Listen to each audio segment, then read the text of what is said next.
I'm going to tell you a quick story about Louise because everyone in the industry knew how good she was. Word spread pretty quickly, and I had various dealerships try and poach her. And I even had one of my manufacturers try to hire her to work at their own store, which was, we had words about that. I didn't appreciate that.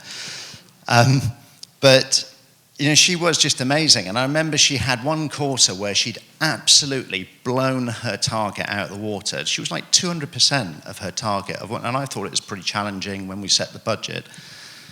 So I sat there in my office thinking, what can I do for Louise? I could write her a check, but she's already being paid well.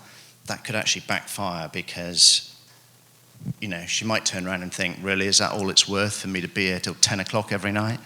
So I thought, no, check's not good.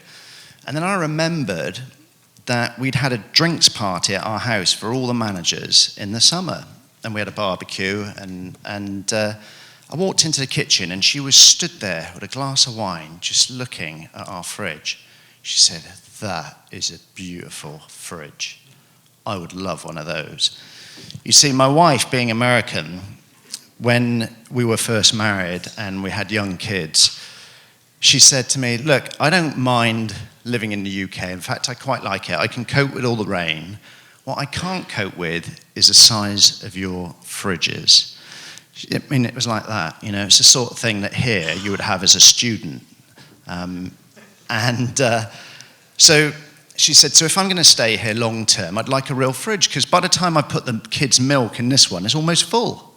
So luckily, through work, I knew a guy who knew a guy who could get us a Maytag. And so I got this, the typical sort of walk-in fridge freezer that you have these days. But that was not around in England back then, or it's unusual. And so that's what we had. We had the two doors. One was the fridge, one was the freezer. And Louise was just infatuated with this thing. I don't think she'd ever seen anything like it. And so I called the guy that knew a guy, and I had a Maytag delivered to her house. Well, she was over the moon.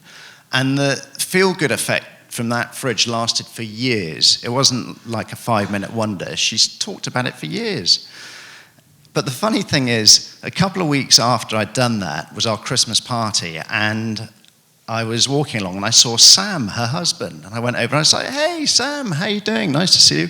I said, hey, how's Louise like her fridge? Oh, yeah, loves her fridge. Yeah. And I've almost completed the entire remodel of our kitchen that I had to do to fit the damn thing in. So sometimes you do things with best intentions and they backfire a little bit, but you know what? I didn't employ Sam, so I didn't care. Louise was happy.